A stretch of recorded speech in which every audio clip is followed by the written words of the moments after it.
A Rádio Rio de Janeiro passa a apresentar o programa Café Literário. Produção e apresentação, Henrique Fernandes. No mundo contemporâneo, o altruísmo é mais do que nunca uma necessidade, até mesmo uma urgência. É também uma manifestação natural da bondade humana, a qual todos nós temos em potencial, a despeito das motivações múltiplas, frequentemente egoístas, que permeiam e às vezes dominam nossas mentes. Contrariamente ao que a avalanche de notícias chocantes que aparecem muitas vezes nas mídias nos levam a pensar, inúmeros estudos demonstram que quando ocorre uma catástrofe natural ou algo dramático, a ajuda mútua é muito mais a regra do que cada um por si. A partilha que a pilhagem, a calma que o pânico, a dedicação que a indiferença e a coragem que a covardia. Amigo ouvinte, inicia o programa Café Literário pelas ondas fraternas da Rádio Rio de Janeiro. Aqui falando Henrique Fernandes, produtor e apresentador. Com muita alegria que estamos, uma vez mais, para compartilhar com você algumas reflexões, algumas ideias. Começamos com uma citação do já conhecido aqui no programa, Matthieu Ricard, um importante estudioso, um pensador da atualidade, muito dedicado às práticas contemplativas através do budismo. Na sua obra A Revolução do Altruísmo, também já amplamente apresentada aqui no programa, ele nos convida a pensar de forma aprofundada sobre essa questão. A necessidade, já que queremos uma cultura de paz, um mundo renovado, transformado, a necessidade de praticarmos atos compassivos, a cultura do altruísmo, pensar no outro, desenvolver essa sensibilidade pela condição da pessoa humana, sobretudo quando estamos lidando com dores e sofrimentos, não apenas no nível individual, mas no plano social e coletivo.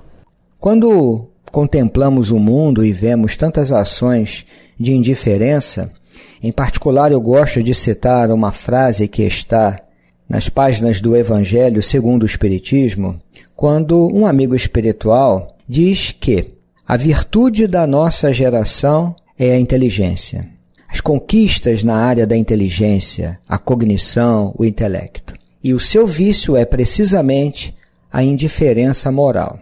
Então, colocado isto nestes termos, que eu penso que esse pensamento traduz uma grave crise e, ao mesmo tempo, um importante desafio para o homem dos nossos dias. Avançamos no terreno do conhecimento, que tem gerado uma gama muito vasta de recursos tecnológicos, mas precisamos ainda avançar sobremaneira naquilo que se refere a olhar para o outro, perceber o outro não como um estranho, um indiferente, um alienígena, mas alguém que é um outro, que é singular, que é próprio, que tem uma história de vida e que merece respeito e consideração. O livro, portanto, vai falar exatamente desse tema, o olhar para o outro, a ação compassiva altruísta. Todas as páginas da obra falam disso. Claro que ele vai começar definindo a natureza do altruísmo. O que é o altruísmo, na verdade? A expansão do altruísmo. Depois ele vai falar de um tema que pertence a esse campo de estudos, que é a empatia, e vai por aí abordando os vários pontos, os vários aspectos. Por se tratar de um livro que fala especificamente do altruísmo, da necessidade de desenvolvermos o altruísmo, é preciso então que entendamos o conceito de altruísmo. Nos primeiros capítulos, ele faz referência aos estudos de uma neurocientista muito importante que se chama Tania Singer. Ela realiza uma série de pesquisas, de estudos no campo das neurociências no Instituto Max Planck de Neurociências. Fica na Alemanha. Ele parte do ponto, com base nesses estudos, que a empatia é um estado afetivo semelhante ao estado afetivo do outro. Então pense numa pessoa em relação à qual você consiga experimentar algum grau de empatia, aquela ideia de se colocar no lugar do outro, de pensar como se fosse o outro, de sentir o que ele sente. Então, ele define assim: um estado afetivo semelhante ao estado afetivo do outro, desencadeado pela observação ou imaginação do estado afetivo do outro e que implica a tomada de consciência de que é o outro que é a fonte do nosso estado afetivo. Pode parecer um tanto complexo esse conceito, mas é bem simples. Imagine que você esteja ao lado de uma pessoa e você tem alguma afinidade, mas poderia até não ser o caso. E aí essa pessoa entra num estado aflitivo, por alguma razão, um medo ou até mesmo um pânico, e você capta isso. Ou ela está, por exemplo, vivendo um momento de profunda dor, angústia e sofrimento. É como se você sentisse aquela dor, mas você sabe que essa dor não é sua, essa dor é dessa pessoa. Isso é empatia ou percepção empática? É. Vamos voltar para o conceito. É um estado afetivo, porque você entra nessa condição, você realiza essa experiência interna, é um estado afetivo. Semelhante ao estado afetivo do outro, então é como se de repente você sentisse um pouco daquela tristeza, daquela angústia ou daquele medo, desencadeado pela observação ou imaginação do estado afetivo do outro, porque você olha para essa pessoa, você observa ou imagina o que ela possa estar sentindo. Quarto ponto, isso implica a tomada de consciência de que é o outro que é a fonte do nosso estado afetivo. Como falamos, isso não é meu. Eu sinto como se fosse meu, mas não é meu. Na experiência da empatia, eu entro nesse estado afetivo que é semelhante ao estado afetivo do outro. E isso resulta de quê? Da observação ou imaginação do estado afetivo dessa pessoa. E eu tenho a consciência clara de que é o outro que é a fonte desse nosso estado afetivo. Então, eu penso que isso tenha ficado claro. E aí, uma expressão que se tem utilizado para também definir a empatia é entrar em ressonância afetiva. Então, para isso, na experiência da empatia, quando você tem um olhar para o outro, um olhar atencioso, um olhar, eu estou dizendo isso agora, não é o nosso autor, não. Quando você funciona na perspectiva de olhar para o outro como uma pessoa digna dessa percepção e de uma compreensão, você entra em ressonância afetiva, mas você sabe que aquilo não pertence a você. Esse seu sentimento vem do outro. Então você não confunde com os seus sentimentos. Isso é dele, não é seu. E o nosso autor, com base ainda nos mesmos estudos da doutora Tanya Singer e outros que ele cita aqui, ele vai fazer uma distinção entre a empatia ou percepção empática ou ainda ressonância afetiva, diferença entre esse conceito, e o de contágio emocional. Há uma diferença importante aí que a gente precisa entender isso. Isso corresponde aos estudos mais recentes nessa área e há um casamento bonito entre a psicologia e as neurociências.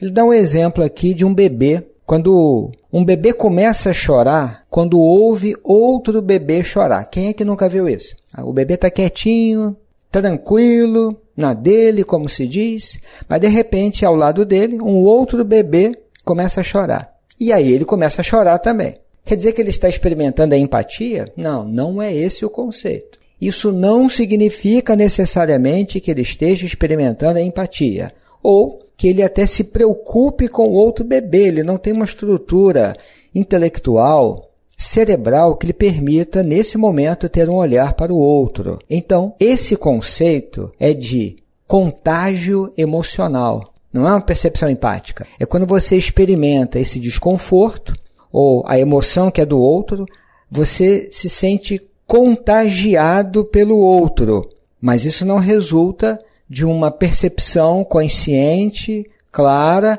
ou que eles chamam de ressonância afetiva consciente. Você está num estágio de contágio emocional. Quer dizer, eu sinto automaticamente a emoção do outro, sem saber que é ele, o outro, que a provoca.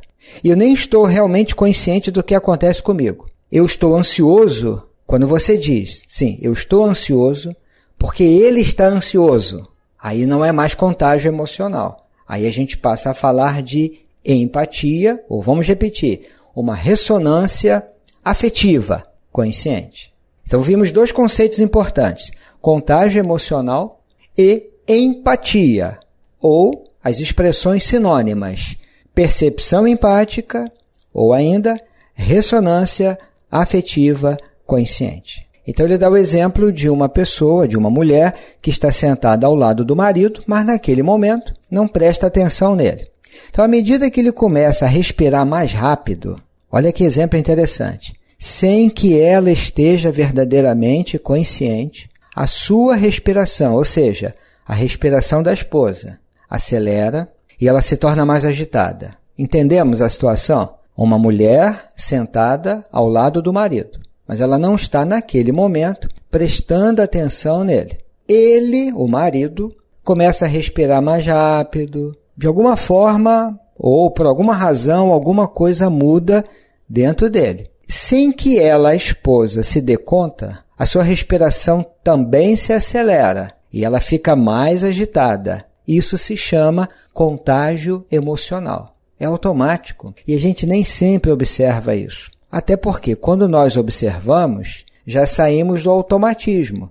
Então isso acontece automático nas relações familiares, nos coletivos, metrô, ônibus, trem e assim por diante. Então se alguém lhe perguntar para a esposa como ela se sente, talvez ela possa até responder, tudo bem. Ou ainda, eu não sei porquê, mas eu não me sinto muito confortável. E aí, se você conseguir medições de processos fisiológicos, possivelmente o ritmo cardíaco, a dilatação das pupilas e outros parâmetros fisiológicos, talvez isso tudo revele sinais de ansiedade. Então, como ele fala, ela naquele momento se torna vítima do contágio emocional. Ela não tem consciência dos sentimentos do marido naquele momento.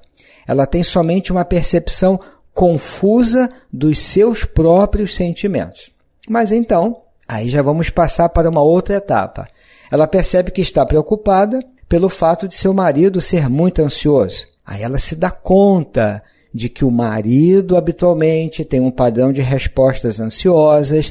Então, nesse momento, ela começa a experimentar a empatia por ele. Porque, esquecemos de comentar, no exemplo aqui, eles estão num avião e o marido tem pavor de andar de avião.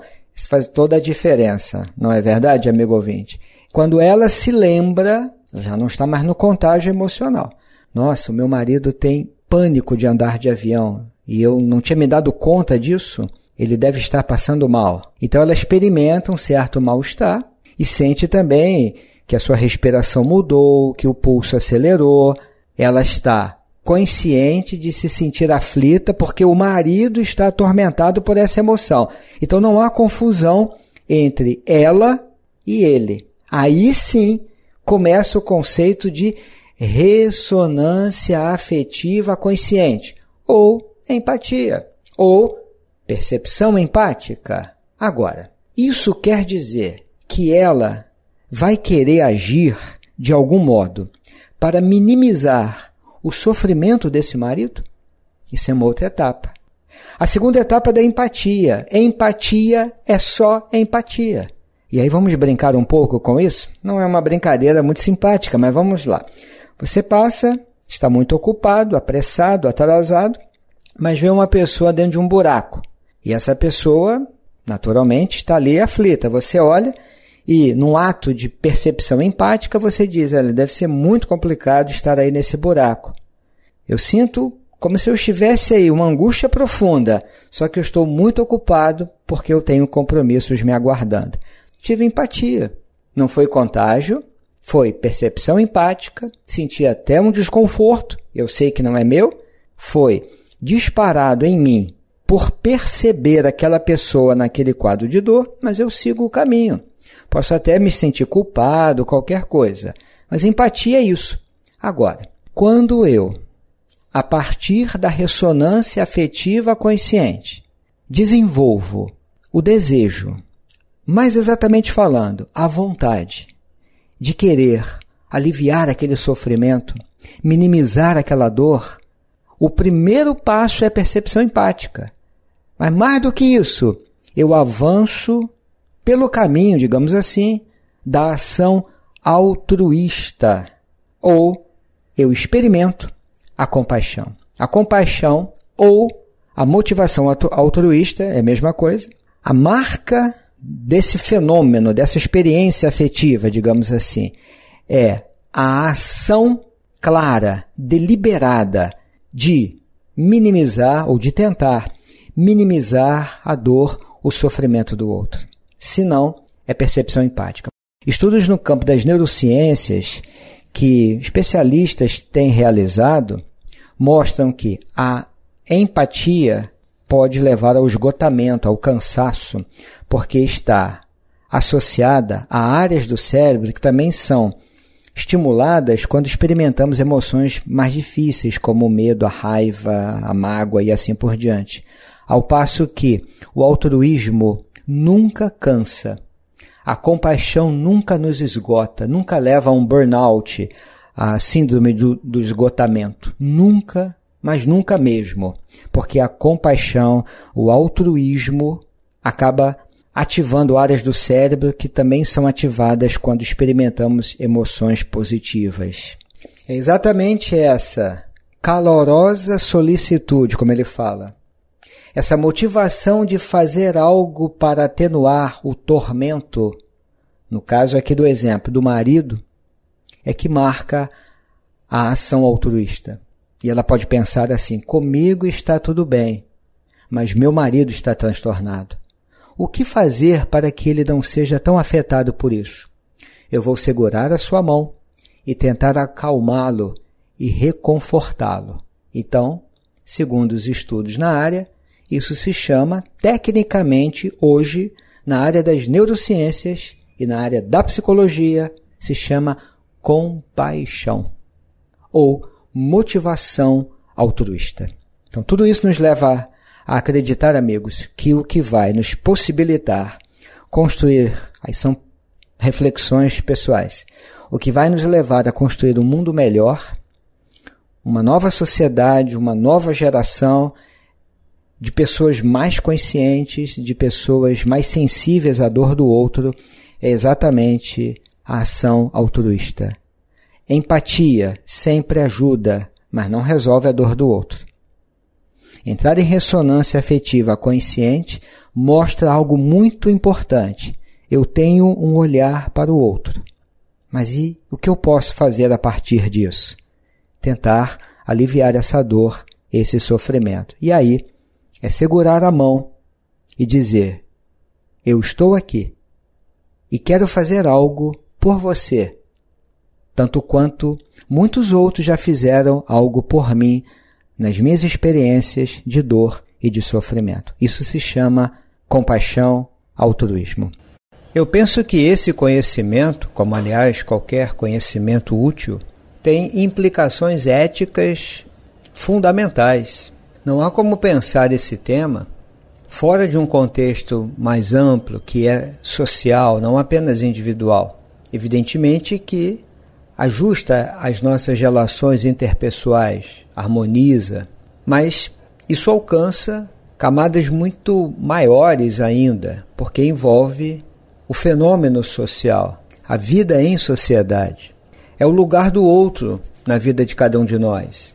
Esse conceito de alteridade, podemos citar, por exemplo, um grande pensador da área, que é o Emmanuel Levinas, que fala da ética da alteridade, que é um conceito central nas suas reflexões. O outro é singular, o outro importa. Então não há como pensar no mundo, na construção de um novo mundo, sem pensarmos em ética. E ética necessariamente envolve essa figura do outro. Tem um grande pensador que é um biólogo de formação, Humberto Maturana, que desenvolveu uma série de estudos muito importantes, inclusive com um de seus alunos, que se tornou uma pessoa destacada nesse campo, que é o Francisco Varela, Humberto Maturana e Francisco Varela. E Maturana nos fala, em seus livros, sobretudo um deles que se chama A Árvore do Conhecimento, ele nos oferece um conceito de amor, a palavra amor, que ele aqui contextualiza. E nós vamos ver que isso se aproxima muito dessas reflexões de Matthieu Ricard e de tantos outros. Ele fala do amor como uma referência à emoção fundamental que constitui o social. Ele diz assim, em outras palavras: o social é uma dinâmica de relações humanas que se funda na aceitação mútua. Se não há aceitação mútua, e se não há aceitação do outro, e se não há espaço de abertura para que o outro exista junto de si, não há fenômeno social. E como é que ele define o amor?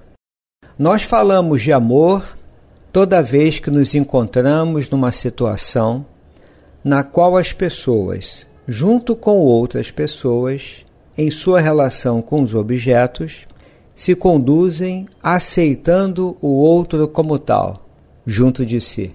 É a emoção que funda o social. Para evitar confusões, ele diz assim: se não quisermos usar uma palavra tão forte, que é o amor, podemos assim dizer: a aceitação do outro junto a nós na convivência. E uma vez mais ele diz: é o fundamento biológico do fenômeno social. Sem amor, sem aceitação do outro junto a nós, não há socialização. E sem esta, não há humanidade. Porque é o amor que torna possível a recorrência das interações na convivência. Quer dizer, a emoção fundamental na história dos hominídeos, diz ele, é o amor. Veja que interessante, amigo ouvinte. Ele fala assim: há ódios, lutas, matanças no mundo, sim, é claro, mas tudo se acaba na aceitação do outro e nos movemos nesta oscilação de negação e aceitação do outro. Olha como isso é atual. Geramos uma tirania e nos levantamos contra a tirania quando sobrevém nossa preocupação ética. Quando assumimos a preocupação com o outro, somos filhos do amor. Eu diria que 99% das patologias humanas são patologias do amor, no sentido que ele está colocando aqui. Ele completa: e é por isso que, no desenvolvimento da criança, o amor, e o amor é a aceitação do outro na convivência, é fundamental. Portanto, essa biologia da aceitação do outro, que ele vai chamar de amor, é algo, eu penso, que nos move na direção do altruísmo. E sem isso, amigo ouvinte, não teremos uma transformação no interior das relações humanas e na reconstrução do nosso mundo. Fica aqui então a reflexão para todos nós. Vamos deixar então aqui as duas referências. A primeira obra, do Matthieu Ricard, A Revolução do Altruísmo. A outra obra, de Humberto Maturana e Francisco Varela, A Árvore do Conhecimento, as bases biológicas da compreensão humana. Aqui nos despedimos, desejando a você muita paz. Até breve! A Rádio Rio de Janeiro apresentou o programa Café Literário. Produção e apresentação, Henrique Fernandes.